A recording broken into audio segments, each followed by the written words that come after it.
శ్రీ గురుభ్యో నమ. శ్రీ మహాగణాధిపతయ నమ. శ్రీ మహాసరస్వత్యై నమ. హరి ఓం. శ్రీమాత్రే నమ. ప్రేక్షకులందరికీ కూడా విశ్వవసునామ సంవత్సర ఉగాది శుభాకాంక్షలు తెలుపుతూ మన యొక్క విశ్వవసునామ సంవత్సరానికి కాను పంచయుద్ధాత్మకంలో అనువత్సరంగా ఈ యొక్క నామం కలిగింది. ప్రజాపతి దేవత అధిష్టాన దేవత కాబట్టి ఈ యొక్క ప్రజాపతి దేవత అనుగ్రహం కలగటానికి కానీ మనకు బ్రహ్మ సృష్టిలో 9 మంది ప్రజాపతులను నిర్దేశించి అటువంటి ప్రజాపతి సృష్టి కార్యాన్ని కూడా నెరవేరుస్తూ ప్రజాపతులందరితో సృష్టి ధర్మాన్ని పాటిస్తూ ప్రజల్ని సృష్టించి తద్వారా సృష్టి కార్యాన్ని మొదలుపెట్టారు బ్రహ్మగారు. అలా బ్రహ్మదేవుడి అనుగ్రహంతో ప్రజాపతుల సృష్టి కలిగి ఆ పుత్రాదులతో కలిగినటువంటి సంవత్సరం యొక్క మాసం యొక్క ఆ సంవత్సరం పేరే విశ్వవసునామ సంవత్సరం. ఈ యొక్క విశ్వవసునామ సంవత్సరానికి ప్రజలందరూ కూడా సుభిక్షంగా సస్యశ్యామలంగా ఉండాలని కోరుకుంటూ అందరికి కూడా ఆ యొక్క ద్వాదశ రాశి ఫలితాలతో పాటు మన యొక్క విశ్వవసునామ సంవత్సరంలో ముఖ్యంగా ఉగాదిని పురస్కరించి మనకు ఆరు భాగాలు పాపులుగా 3 భాగాలు శుభులుగా నవనాయక ఫలితాలు చెప్పబడుతూ ఇటువంటి ఉగాది కార్యక్రమాన్ని ఏదైతే యుగాది అని అనుకుంటామో అంటే ఇక్కడి నుంచే బ్రహ్మగారు సృష్టి ప్రారంభించబడిందని చెప్పి చైత్రశుద్ధ పాడ్యమి నుంచి అట్లాగా మనకు ఈ యొక్క ఉగాదిని నింబ కుసుమ భక్షణం అనేటువంటి ఈ యొక్క ఉగాది పచ్చడిని ఆస్వాదిస్తూ ఆ దేవుడికి నైవేద్యంగా పెట్టి నూతన సంవత్సరానికి మనము హరిద్రాది కుంకుమాదులతో ఆ యొక్క అర్చింపజేసినటువంటి వస్త్రాలు ధరింపజేసుకొని మన యొక్క ద్వాదశ రాశితో పాటు మన యొక్క పంచాంగం అంటే దేశము కానీ రాష్ట్రం కానీ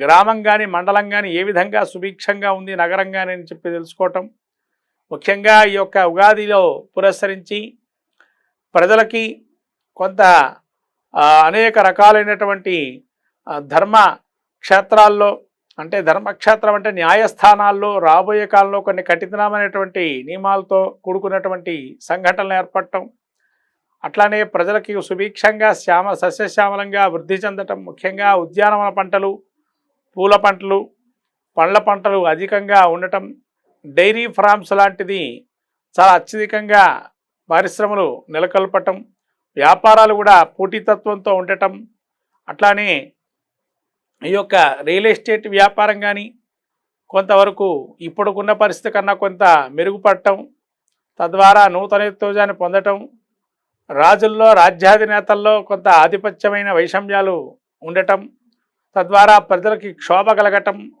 ఉత్తర ఈశాన్య ప్రాంతాల్లో అరిష్టాలుగా ఉండటం అట్లానే మనకు తెలుపు ధాన్యము కానీ తెలుపు వస్త్రాలు కానీ దూది కానీ బియ్యం కానీ రేట్లు కొంత పెరగటం బంగారం కూడా హెచ్చుతగ్గులుగా ఉండటం అట్లానే వెండి అత్యధికమైన ప్రియమైన రేటుగా పెరగటం అలాగే మనకు దినుసులు ధాన్యపు దినుసులు ఏవైతే ఉన్నాయో ఆ ధాన్య దినుసులు కూడా రేట్లు పెరగటం జరుగుతుంది. ప్రజలకి కొంతవరకు ఈ యొక్క రేట్లు పెరగటంతో ఇబ్బందులు పడటం జరిగే అవకాశం ఉంది.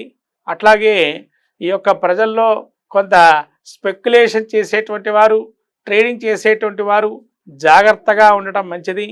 ఆర్థికంగా కొన్ని ఇబ్బందులు పడే అవకాశం ఉంటుంది. అంటే బ్యాంకు రంగాల్లో ఉండేటువంటి వారు ఎవరైతే ఉన్నారో మూలధనానికి సంబంధించి బ్యాంకుల్లో కొంతవరకు దాన్ని కూడా వెచ్చించాల్సిన పరిస్థితి రహస్యంగా ఉండటం దాన్ని కూడా తీసి పెట్టుబడులుగా పెట్టే అవకాశంగా ఉంటుంది. ఈ యొక్క బ్యాంకు రంగంలో కూడా ఇబ్బందులు కలిగే అవకాశం ఉంది. అట్లానే బ్యాంకులతో పాటు మిగతా కొన్ని చిన్న వ్యాపారం ఆర్థికపరమైన వ్యాపారంలో కొన్ని ఒడిదుడుకులు వచ్చి కొన్ని దివాళా తీయాల్సిన పరిస్థితికి వస్తాయి. కొన్ని ఒక వ్యాపారాలు కూడా ప్రముఖుల సంబంధించి కొన్ని వ్యాపార సంస్థల్లో కొంతవరకు ఆవిరైపోవటం ధనం కూడా తద్వారా ఇబ్బందులు పడటం అలాగే ముఖ్యంగా భోగలాలసా తత్పరులై ప్రజలు జీవనం చేయటం తద్వారా యజ్ఞాగాది క్రతువులు నిష్కామంగా చేయకపోవటం అట్లానే అగ్రవర్ణాల్లో ఉండేటువంటి వారికి కొంతవరకు ఇబ్బందులు కలగటం అలానే ఈ యొక్క రాజు మనకు మంత్రి గారు చంద్రుడు కావటం వల్ల ఎప్పుడు అనిశ్చితిగా ఉండటం ఆందోళనగా ఉండటం తర్వాత మాటలు తూటాలు ఒక బాంబుల్లాగా పేలటం కుటుంబంలో కావచ్చు అక్కడే వ్యవస్థలో కావచ్చు తద్వారా వైషమ్యాలకు లోను కావటం ఇవన్నీ కూడా ప్రబలే అవకాశం ఉంటుంది.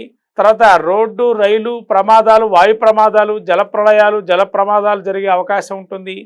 నూతనంగా చెప్పాలంటే ఇంకా వ్యాపారాల్లో కొంత ఎలక్ట్రిసిటీకి సంబంధించిన వ్యాపారాలు కానీ, ఎలక్ట్రికల్ సంబంధించిన వ్యవహారాలు కానీ మెరుగుపడటం, అట్లనే అంతర్గతంగా భూమిలో అంతర్గతంగా కొన్ని ఖనిజాలని బయటికి వెలికి తీయటం, తద్వారా నూతనమైనటువంటి పరిశ్రమలు ఏర్పాటు చేయటం, అలాగే పెట్రోల్ కానీ భూగర్భంలో అడుగున ఉండేటువంటి ఖనిజ పదార్థాలతో వ్యాపారాలు మళ్ళీ ఊపందుకోవటం లాంటివి జరిగే అవకాశం ఉండటం, కొత్త ఖనిజాలతో వ్యాపారాలు మొదలుపెట్టడం, ఖనిజ సంపదని అత్యధికంగా చూడటం లాంటివి జరిగే అవకాశం ఉంటుంది. అలానే మనకు ప్రజల్లో కానీ లేదా స్త్రీ పురుషాదుల్లో కానీ ఈ విడాకులకు సంబంధించిన వ్యవహారాలు ఏవైతే ఉంటాయో వాటికి కఠినతరమైన నిర్ణయాలు తీసుకోవటం న్యాయస్థానాలు, తద్వారా న్యాయానికి సంబంధించిన వ్యవహారాలు కూడా రాబోయేటువంటి కొంత మార్పులు, పెను మార్పులు వచ్చే అవకాశం ఉంటాయి.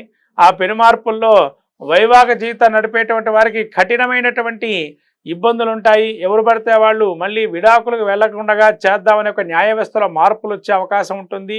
తద్వారా నూతనమైనటువంటి కుటుంబ వ్యవస్థను ఏర్పాటు చేయడానికి అవకాశం ఎక్కువగా మెండు చూపే అవకాశం ఉంది ఈ యొక్క గృహస్థితితో పాటు. కాబట్టి త్వరితగతిన ఇవాటి కాలంలో మనం చూస్తున్నాము, పెళ్ళిళ్ళు జరగటం, విడాకులు తీసుకోవటంలో ఏవైతే జరుగుతున్నాయో వాటిలో కొన్ని పెను మార్పుల సంచలనంగా సృష్టించి వాటిని స్ట్రిక్ట్గా కొన్ని రూల్స్లు ఫాలో చేసి తద్వారా వీటిని అరికట్టే ప్రయత్నం చేస్తారు న్యాయ వ్యవస్థల్లో కూడా. అట్లాగే రాజు రవి కావటం వల్ల ఇటువంటి పరిణామాలు ఎక్కువగా చేసుకునే అవకాశం ఉంటుంది. కఠినతరమైన నిర్ణయాలు తీసుకోవటం వల్ల కొన్ని ప్రజలు కూడా క్షోభపడే అవకాశం ఉంటుంది. తద్వారా ఇబ్బందులు పడినా ప్రజలు వాళ్ళది విస్మరించి ప్రజలు కూడా మేము ఎన్నుకున్నట్టు యొక్క రాజ్యాధినేతలు ఈ విధంగా ఉన్నారే అని చెప్పి కొంతవరకు వాళ్ళు కూడా భావన చేయటం, ఇటువంటివన్నీ కొత్తదైన నిర్ణయాలు తీసుకోవటం, మత్తు పానీయాలు కానీ మత్తు పదార్థాలకి కొంత యువత వాటికి మళ్ళీ కూడా వెళ్ళటం, ఇవన్నీ జరిగే అవకాశం ఉంది. ఇంకా విదేశీలో ఏదైతే ఉందో ఆ విదేశీయులందరూ కూడా మళ్ళీ స్వదేశానికే వెళ్ళడం మంచిది, మన యొక్క వైభవాన్ని చాటుకోవాలి అనే ఒక ట్రెడిషనల్ లెవెల్స్ మళ్ళీ పెరిగే అవకాశం ఉంటుంది వాళ్ళు రావటంతో. అంటే ఇప్పుడిప్పుడే ప్రారంభమైంది అటువంటి పరిష్కారానికి, ఆ సమస్యకు పరిష్కారం కూడా. కాబట్టి వీటిని మళ్ళీ కూడా పునరావృత్తిగా తెలిపే అవకాశం, అంటే స్వదేశానికి వెళ్దామనే ఆలోచనతో ఉండడం విదేశీయులు కూడా, విదేశీయత్వం ఉన్నా కూడా ఇటువంటివన్నీ కొత్తదైన మార్పులు మనకు కనబడుతూ ఉంటాయి. అక్కడ వ్యాపారాలు పెట్టుకునేటువంటి వారు కూడా ఇక్కడ వ్యాపార పునరుత్తేజం చేయాలి భారతదేశంలో అని చెప్పి భారతదేశీయులు ఎవరైతే ఉన్నారో వాళ్ళు మళ్ళీ ఇక్కడ వ్యాపారంగానే పుంజుకునే ప్రయత్నం చేయటం, తద్వారా ఆర్థికపరమైనటువంటి భారతదేశానికి ఆర్థిక మంద్యం నుంచి బయటపడే అవకాశం, తర్వాత నూతనమైనటువంటి సాంకేతిక జ్ఞానం పెరగటంతో కొంత ఉద్యోగస్తులకి అనిశ్చితి కొలవటం, తద్వారా ఉద్యోగ అవకాశాలు సన్నగిల్లటం లాంటివి ఈ మార్కెట్లో జరిగే అవకాశం ఉంది. కాబట్టి ఇవన్నీ కూడా మీరు దృష్టిలో పెట్టుకొని తగుదైనటువంటి యాక్టివిటీస్, అంటే మీ వృత్తిరీత్యా ఉన్న యాక్టివిటీస్ని పునరుత్తేజం చేయటం అనేది మంచిదిగా చెప్పబడుతున్నది ఇక్కడ. అంటే కావాలని మళ్ళీ కూడా మీరు మీ యొక్క వృత్తిరీత్యా ఉండేటువంటి వ్యవహారాలు మళ్ళీ మీ యొక్క పూర్వీకుల నుంచి ఆస్తిగా పొందినటువంటి వృత్తిరీత్యా మెలకువలు తెలుసుకోవటం, నైపుణ్యం తెలుసుకోవటం మంచిది. తద్వారా మళ్ళీ నూతన వ్యాపారాలు ఇక్కడ మొదలు పెట్టడానికి అవకాశంగా ఉంటుంది. ఇంకా మీరు ఈ దైవికంగా ధార్మికమైనటువంటి కొన్ని సంఘటనలు కూడా చోటు చేసుకోవటం, తద్వారా వాటిని కూడా మీరు అద్భుతమైనటువంటి కొన్ని సంఘటనలు జరగటం, వాటి ద్వారా మంచి చెడులు రెండు ప్రాబల్యమయ్యే అవకాశం ఉంటుంది. ఇవన్నీ కూడా మనకు కనబడే అవకాశం ఉంది. ప్రపంచ దేశాల్లో కూడా భారతదేశానికి నూతనమైన ఉత్సాహాన్ని, అట్లనే క్రీడారంగంలో కావచ్చు, సినిమా రంగంలో కావచ్చు, రాజకీయ రంగంలో కావచ్చు పెనుమార్పులు సంచలనంగా సృష్టించి ప్రపంచంలో కూడా భారతదేశం వైపు చూపు చుట్టం, అట్లాగే ప్రతి ఒక్కరు కూడా భారతదేశాన్ని సహకరించాలి, పరస్పర అవగాహన ఉండాలి అనే ఒక తోడ్పాటుతో ఉండడం, మన చిరకాల శత్రువులు కూడా దేశానికి ఉండే శత్రువులు ఎవరైతే ఉంటారో ఆ శత్రువులతో కూడా జ్ఞాతి, అంటే ఒక మధ్యవర్తిత్వాన్ని వాళ్ళు కోరుకోవటం, తద్వారా మనం ఆర్థికంగా కావచ్చు, వ్యాపార రంగంలో కావచ్చు ఎదుర్కొన్న సమస్యల్ని కూడా మనం పరిష్కరింపజేయటం, భారతదేశం యొక్క ఉన్నతి కూడా మన ప్రపంచమంతా కూడా చాటే దిశగా ఈ విశ్వవసునామ సంవత్సరం ఉండటం జరుగుతుంది. కాబట్టి అందరూ కూడా ఈ యొక్క సంవత్సరంలో కూడా అందరికి చేతికి ఎంత ధాన్యము లభిస్తుందో దానాన్ని కూడా ఇవ్వటం వల్ల బ్రాహ్మణులకు కావచ్చు, పెద్దలకు కావచ్చు, దైవ కార్యక్రమాలకు కావచ్చు, దేవాలయాలకు కావచ్చు, అలా ధాన్యదానం చేయటం వల్ల ప్రజాక్షేమం చేకూరి అందరూ సుభిక్షంగా సస్యశ్యామలంగా ఉంటారు ఆ యొక్క ఈశ్వరుడు అనుగ్రహంతో. ఈ విధంగా మన ఉగాదిని పురస్కరించి విశ్వనామ సంవత్సరంలో ద్వాదశ రాశులు ఫలితాల యొక్క చెప్పుకుందాం. శ్రీ గురుభ్యో నమ. శ్రీ మహాగణాధిపతి నమ. శ్రీ మహాసరస్వతి నమ. హరి ఓం. శ్రీమాత్రే నమ.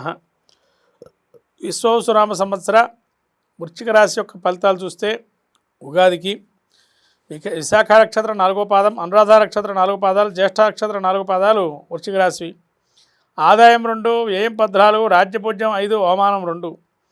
ఈ యొక్క వృశ్చిక రాశి వరకు స్థితి చూసినట్టయితే ఆదాయం 2, వ్యయం 14 ఉంది. అంటే ఆదాయం ఇచ్చినటువంటి ఖర్చులు ఎక్కువగా ఉండడం, ఆదాయం తక్కువ ఆర్జించడం, ఖర్చు మాత్రం విపరీతంగా పెట్టడం. ఆదాయం ఈ యొక్క రాజ్యపూజ్యం 5, అంటే మిమ్మల్ని పూజించేవారు, గౌరవించేటువంటి వారు 5గురు ఉంటే అవమానించేటువంటి వారు 2 ఉన్నారు. అంటే ఇక్కడ ఏంటంటే మీ ఆదాయ వ్యయాలకు వచ్చినట్టయితే మీ ఖర్చు పెడితే మిమ్మల్ని పొగిడే వాళ్ళే ఉన్నారు, అయ్యా ఆయన తప్ప ఇంకెవరు ఖర్చు పెడతారు అని చెప్పి. కానీ అక్కడ ఉండే పరిస్థితి ఆ బాధ ఏంటి, దాని యొక్క ఖర్చు భారం అది మోసేవాడికి తెలుస్తుంది అంటారు కదా, అలా భారం పడాల్సిన పరిస్థితి మీకు వస్తే అనుభవించేవారు ఇంకోడు. సొమ్ము ఒకటిది సోకూడదనే పరిస్థితి ఉంది ఇక్కడ. అంటే సొమ్ము మీదైతే అనుభవించేవారు ఇంకోరు అన్నట్టుగా వృశ్చిక రాశి యొక్క పరిస్థితి ఆ విధంగా ఉంది.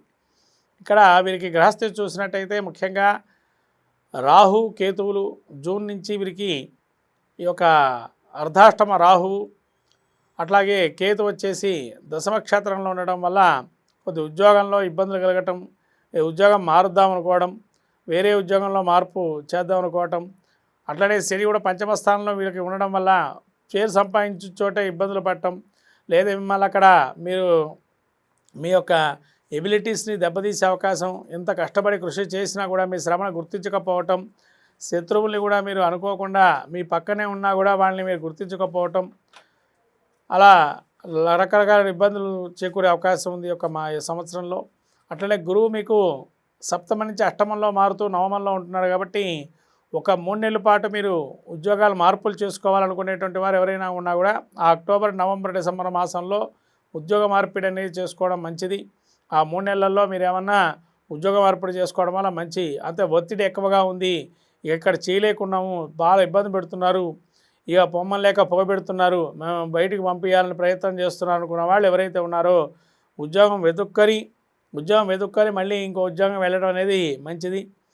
అట్లానే కష్టాలు సహజము. అర్ధాష్టమ రాహు ఉన్నాడు, వాహన ప్రమాదాలు జరిగే అవకాశం ఉంటుంది. వాహనాలు జరిగేటప్పుడు వెళ్ళేటప్పుడు జాగ్రత్తగా ఉండడం. మోకాళ్ళకి సంబంధించిన కొంత అనారోగ్యం వచ్చే అవకాశం ఉంటుంది, మోకాళ్ళు జాగ్రత్తగా చూసుకోవటం. తర్వాత మీ యొక్క సంతానానికి మాత్రం వృద్ధి రేటు ఉండడం, సంతానం వరకు మిమ్మల్ని చెప్పిన విధానంగా వాళ్ళు ఆచరించడం, యోగదాయకమైన సంతానంగా మీకు ఒక్కసారిగా పేరు రావటం, ఇంత డిసిప్లిన్ యాక్షన్స్ వాళ్ళ మీద ఉండడం, మీరు చెప్పిన మాట వాళ్ళు వినటం లాంటివి జరిగే అవకాశం ఎక్కువగా ఉంది వృశ్చిక రాశి వరకు సంతానం. గురువు మీకు సప్తమంచి ఆ యొక్క అష్టమంలో మారటం వల్ల ఆరోగ్యరీత్యా ఇబ్బందులు ఉన్నా కూడా వాటి నుంచి బయటపడే అవకాశం ఉంది. అలానే ఈ యొక్క గురువు అనుగ్రహం వల్ల కొన్ని కష్టాలనేవి అనుకూలంగా ఉంటాయా ప్రతికూలంగా ఉంటాయా అంటే ఇక్కడ గురువు ఎప్పుడైతే మీకు మారుతారో మేలో, అక్కడి నుంచి గురువు యొక్క స్థితి చూస్తే భాగ్యాన్ని చూస్తున్నాడు, అంటే రాహుని చూస్తున్నాడు. ఏది ముట్టుకున్నా మట్టితో సమానంగా మారుతుంది జూన్ నుంచి. కాబట్టి జాగ్రత్తగా ఉండడం మంచిది. గురుబలం ఉన్నంత వరకు శుభకార్యాలు చేయండి. గురుబలం దాటితే మాత్రం ఎటువంటి శుభకార్యక్రమాలు జోలికి పోకోవడం మంచిది. మళ్ళీ మీకు గురుబలం ఎప్పుడు వస్తుందయ్యా అంటే అక్టోబర్ నుంచి డిసెంబర్ ఈ యొక్క వరకు ఉంది. ఆ టైంలో మళ్ళీ గురుబలం ఏర్పడే అవకాశం ఉంది కాబట్టి ఆ సమయంలో శుభకార్యాలు చేయొచ్చు, ఏదైనా స్థిరాస్తి కొనుగోలు చేయొచ్చు, తద్వారా కొంత లాభం చేకూరే అవకాశం ఉంది. అలాగే ఒక్కసారిగా పేరు రావటం కూడా ఆ సమయంలోనే గోచరిస్తుంది. కాబట్టి వృశ్చిక రాశి వారికి సంవత్సరంలో మొత్తానికి విశ్వనామ సంవత్సరంలో ఆ 3 నెలలు కొంత యోగదాయకంగా ఉంటుంది. కానీ మిశ్రమ ఫలితాలే చెప్పొచ్చు వృశ్చిక రాశి వారికి మొత్తం మీద కూడా సంవత్సరంలో. కాబట్టి ఇటువంటి పరిస్థితి చూస్తే వృశ్చిక రాశి వారికి వ్యాపారస్తులు ఎవరైతే ఉంటారో చాలా గట్టి పోటీ ఉంటుంది. పోటీని తట్టుకుని నిలబడే పరిస్థితి ఉండాలి, లేకపోతే కూలిపోయే పరిస్థితి ఉంటుంది. వ్యాపారం కూడా ఒక్కసారిగా ఉద్యోగులకు గడ్డుకాలంగా ఉంది కాబట్టి ఆ యొక్క ఉద్యోగం నుంచి ఏదైనా వేరే ఉద్యోగం మారాలనుకున్నప్పుడు ఆ అక్టోబర్లో మారటం మంచిది. అలానే మళ్ళీ ఒక శని కూడా పంచమంలో ఉండడం వల్ల స్థిరాస్తిని కొనుగోలు చేసేవారు 1 సార్లు చూసుకోవడం మంచిది. లిటిగేషన్ వ్యవహారాలు లాంటివి ఉండే అవకాశం ఉంటుంది, జాగ్రత్తగా చూసుకోవడం మంచిది. అట్లానే కేతు మీకు ఈ యొక్క జ- ఏకాదశల నుంచి వారి యొక్క దశమక్షేత్రంకి వెళ్ళటం వల్ల కొంత ఇబ్బందులతో ఉంటాయి. అనుకున్న రీతిలో డబ్బులు అనేవి సహజంగా మీకు అందవు. కాబట్టి జాగ్రత్తగా ఉండడం, లేదా వృత్తిలో కొన్ని ఇబ్బందులు కలుగుతుంది, లేదా ఒకటైన జీవనం కానీ, లేదా మార్పులు చేకూరడం కానీ జరిగే అవకాశం ఉంది. సినీ రాజకీయ ప్రముఖులకి వచ్చిన అవకాశం వచ్చినట్టుగా ఉంటే పుచ్చుకోండి, లేదా దేనికి జోలికి పోకండి. అలానే వేరే చిన్న పనులు ఏమైనా చూసుకుంటూ ఉండండి. రాజకీయ నాయకులు కూడా ఎక్కువగా వెచ్చించడం వల్ల వృధా ప్రయాస తప్ప ఏమీ లేదు. విదేశీ ఉద్యోగం వ్యాపారాలు చేసేటువంటి వారు నష్టం చేకూరే అవకాశం ఉంది. కాబట్టి విదేశాలకు వెళ్ళి ఇబ్బందులు పడద్దు, స్వదేశంలోనే చూసుకోవాలి ఏదైనా ఉద్యోగం ఉన్నా కూడా. అలానే అనేక రకాలుగా ఇబ్బందులు పడుతున్న వాళ్ళు ఎవరైతే ఉన్నారో అవి చాలా చక్కగా వాళ్ళు నేర్పరితో ఉండాలి. అందులో ముఖ్యంగా రాహు చతుర్థమందు ఉండడం వల్ల కొంత కంఫర్ట్ జోన్స్ ఏవైతే ఉంటాయో వాటి నుంచి బయటపడడం, అంటే వాటి నుంచి కష్టాల్లో పడడం అనేది జరిగే అవకాశం ఉంది. కాబట్టి జాగ్రత్తగా ఉండడం మంచిది. సొంత బంధువులే మీరు వైరంగా జరిగే అవకాశం ఉంటుంది. కాబట్టి వైరాల్ని మీరు మిమ్మల్ని చూసి ఓర్చుకోలేని పరిస్థితి ఉంటుంది. వైరబంధం అనేది శత్రువులు వృద్ధి అయ్యే అవకాశం ఉంది. కాబట్టి చాలా జాగ్రత్తగా ఉండాలి సంవత్సరం మొత్తం మీద. వృశ్చిక రాశి వారికి రాహుకేతువుల వల్ల ఇబ్బందులు కలుగుతున్నాయి. అట్లానే మీకు గురువు కూడా అష్టమ స్థానంలో ఉన్నాడు, శని కూడా ప్రతికూలంగా ఉన్నాయి. గురువు, శని, రాహుకేతువులు కాబట్టి ఈ యొక్క గ్రహాలకి అనుకూలంగా శాంతి క్రియలు చేయటం, జాతకరీత్యా కూడా దశాంతర్దశలు చూసుకోవటం, తద్వారా ముందుకెళ్ళటం మంచిది. యోగదాయకంగా దశాంతర్దశలు బాగుంటే ఇది కొద్దిగా తక్కువగా ఇంపాక్ట్ చూపిస్తుంది. కాబట్టి జాతకరీత్యా కూడా కొన్ని అనుకూలం ఉందా ప్రతికూలంగా ఉందా చూసుకోవడం అనేది మంచిది. తదుపరి ఈ విధంగా మనము ఎటువంటి కార్యక్రమాలు చేయాలి అని అంటే ముఖ్యంగా దాన ధర్మాలు, అన్నదానము, సేవకా వృత్తిలో ఉండే వారికి ఏదైనా సహాయం చేయటము, మీ చేతి శక్తి కొలది ఏదైనా ఆదివారం రోజు ఎవరికైనా కానీ గోధుమ రొట్టెలను కానీ లేదా పేదవారికి భోజనం పెట్టడం కానీ చేయటం వల్ల మంచి ఫలితాలు వస్తాయి ఈ యొక్క వృశ్చిక రాశి వారికి. శ్రీమాత్రే నమః.